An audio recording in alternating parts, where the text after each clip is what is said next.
Well, again, thank you very much, Friedrich Ebert Foundation, for setting up this webinar and for giving me the opportunity to speak alongside these two excellent colleagues of mine. And actually, these presentations do follow on quite nicely from each other, because we've now heard quite a bit about systemic issues, the experiential side of things, you know, how migrants also experience, women migrants experience the situation on the ground. And now we are moving, digging a little bit deeper into the institutional aspects, and also taking it from, I suppose, the national local sphere more also to the global sphere.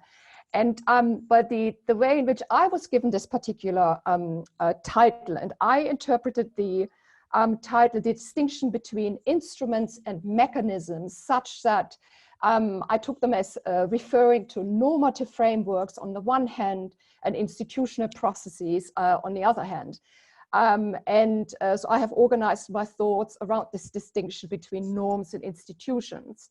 And as far as this sub-question in relation to the current situation is concerned, i.e. the COVID pandemic, in the context of this particular talk, I think it sort of relates to the question of what does the current pandemic reveal about the multilateral migration regimes and in some ways its dysfunctioning.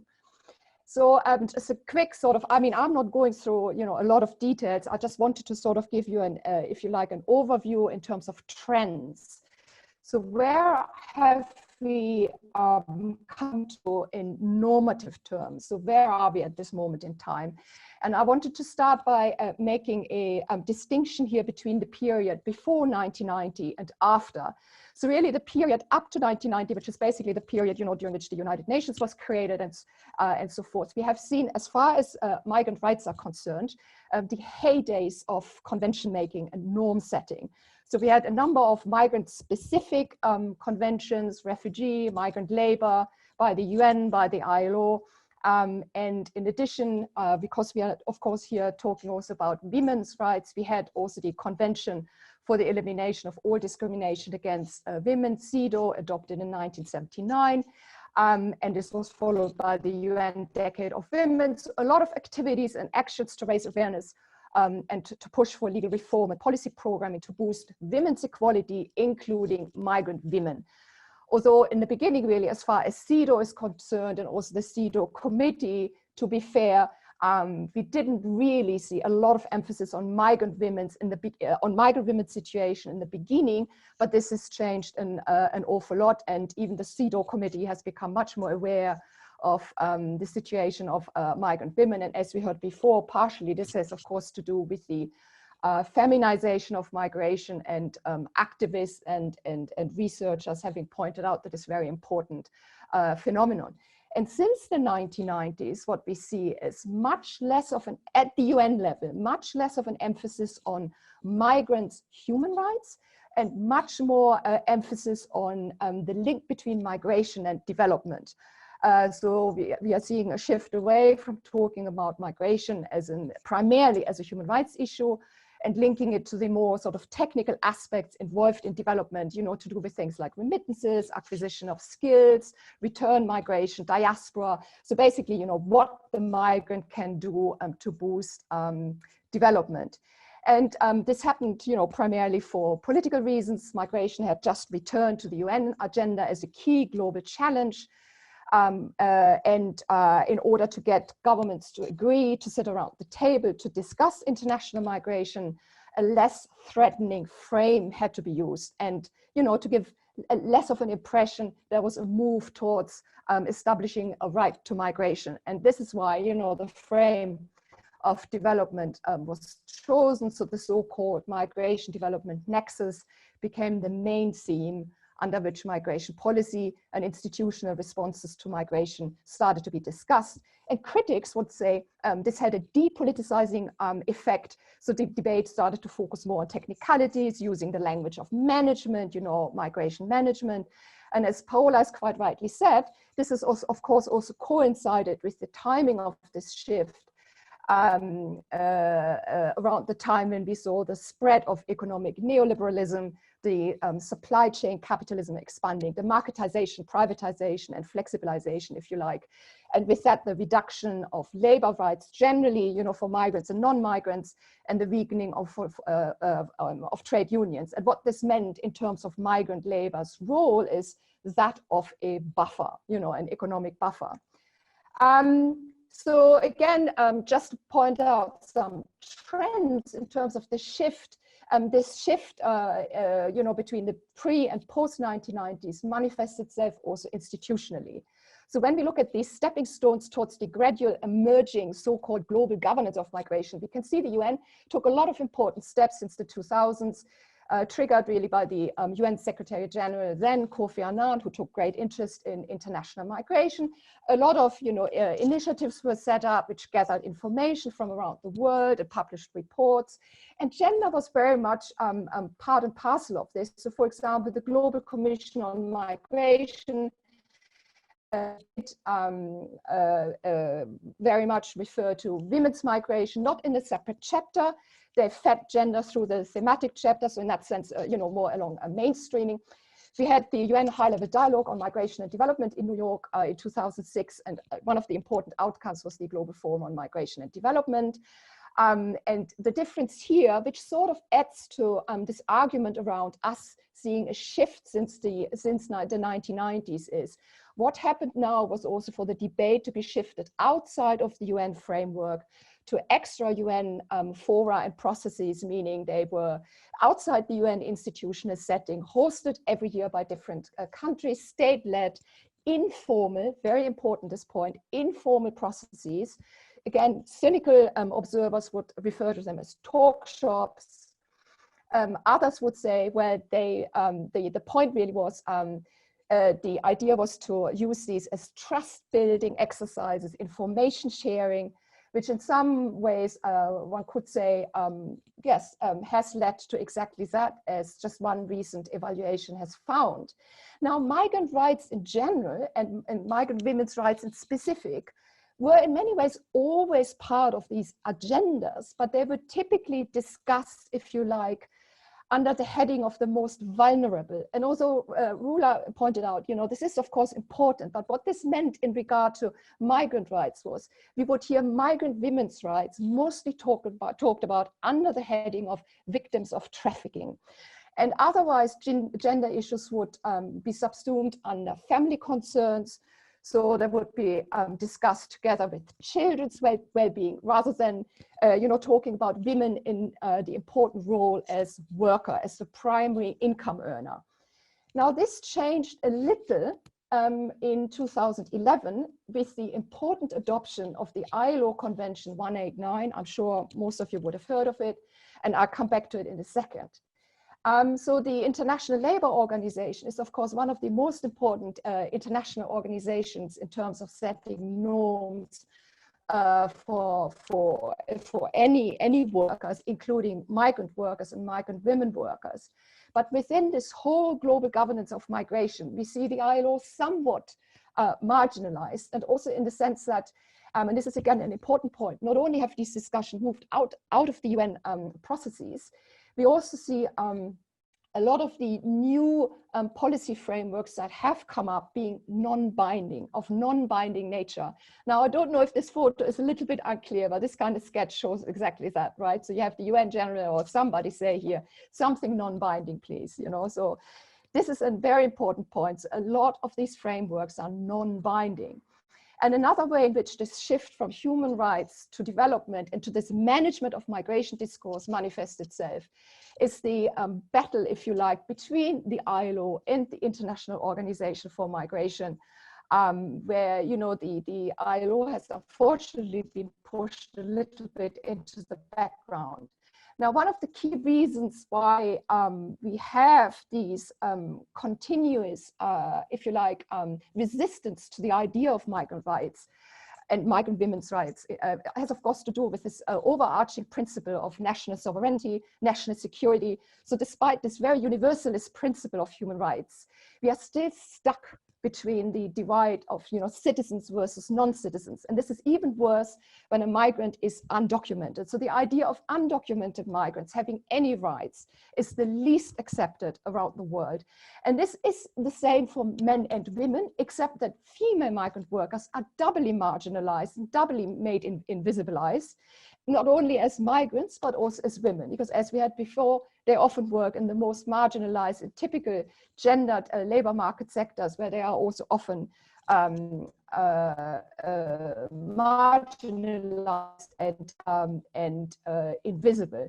So in institutional terms, this is reflected also in states' preference really for the International Organization for Migration to take the key role in migration governance rather than the ILO.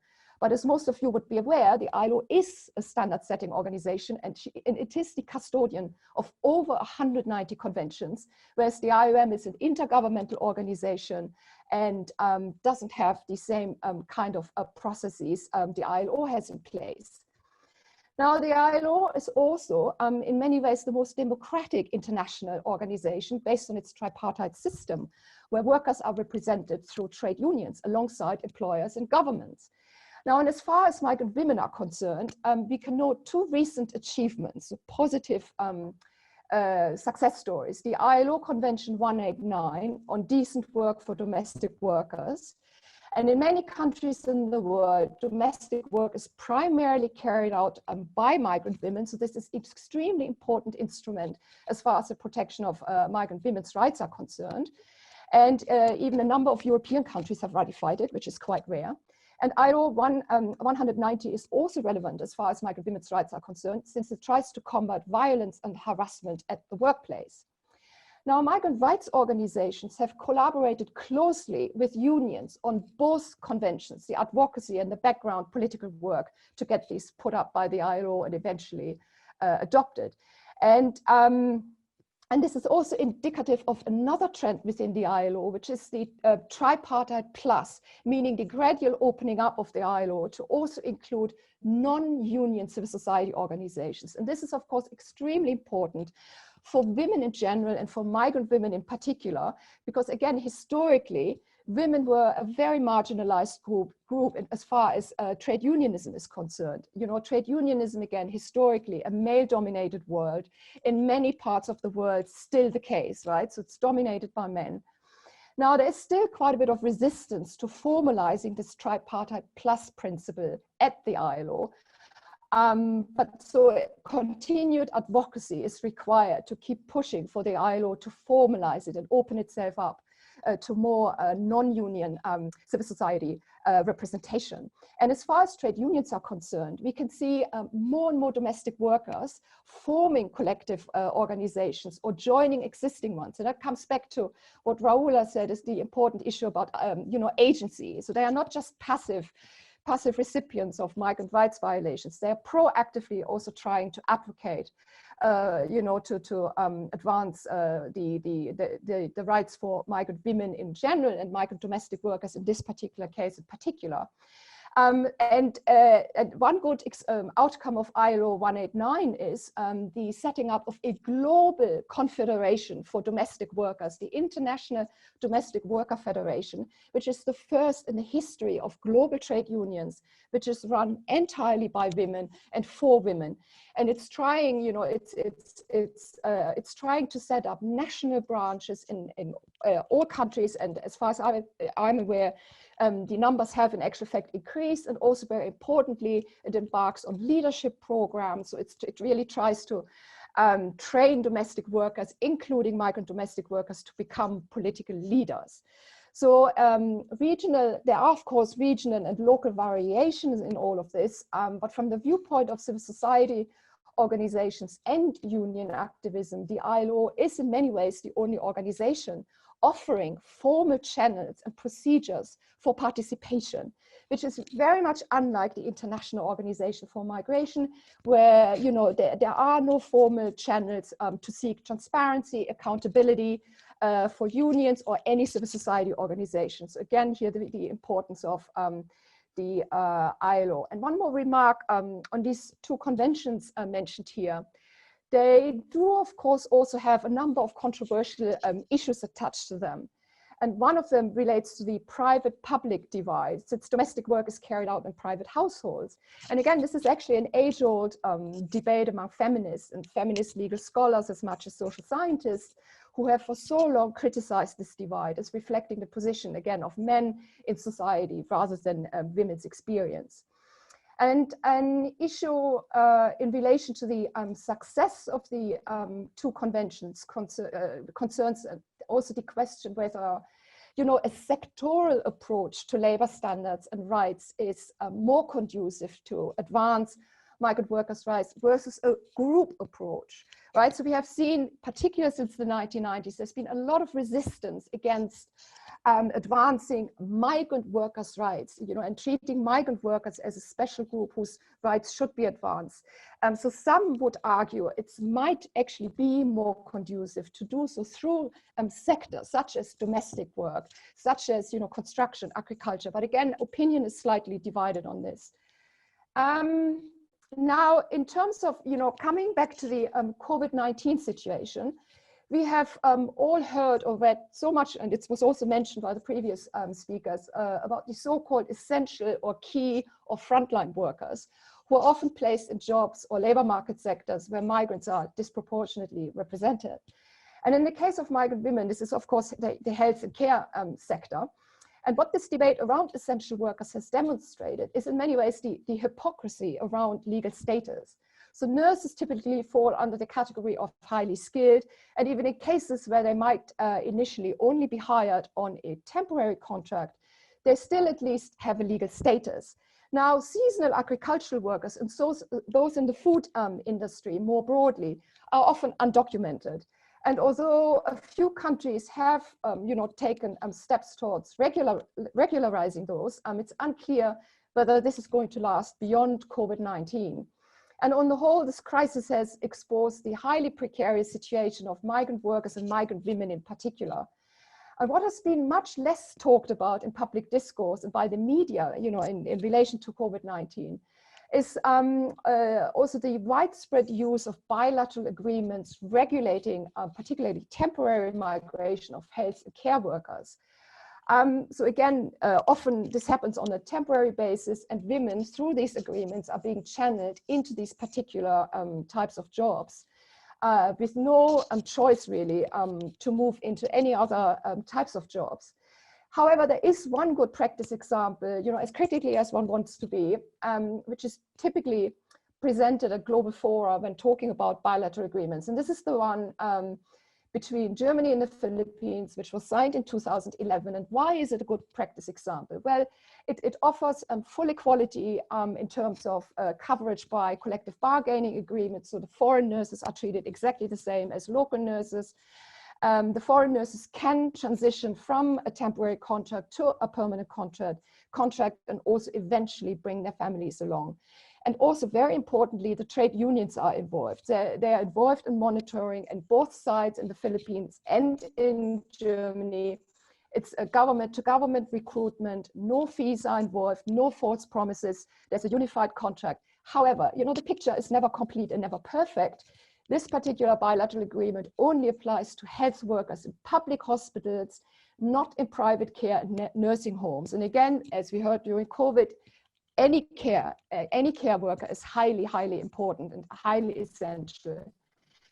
Now, Nicola? what does this mean in terms of, yes, I am literally finishing. What does this mean in terms of the state of the current migrant regime? It shows we have on the one hand an institutional fragmentation, whilst on the other hand we actually have a truly global approach, and this is the Sustainable Development Goals, right? So everything we are talking about here in terms of gender equality, decent work, good health, it's actually covered by the Sustainable Development Goals. Question here again is, you know, how is it being implemented and actually turned into reality. So what we really need to do is continue pushing for a rights-based approach from the bottom up, supporting and amplifying women's participation in decision-making. So exactly the approach the IDWF is taking, you know, training women to take on leadership positions, leadership roles, training them as, you know, entrepreneurs, skilled workers, and really continuing this kind of work, which is, by the way, also part of the Sustainable Development Goals. Thank you very much.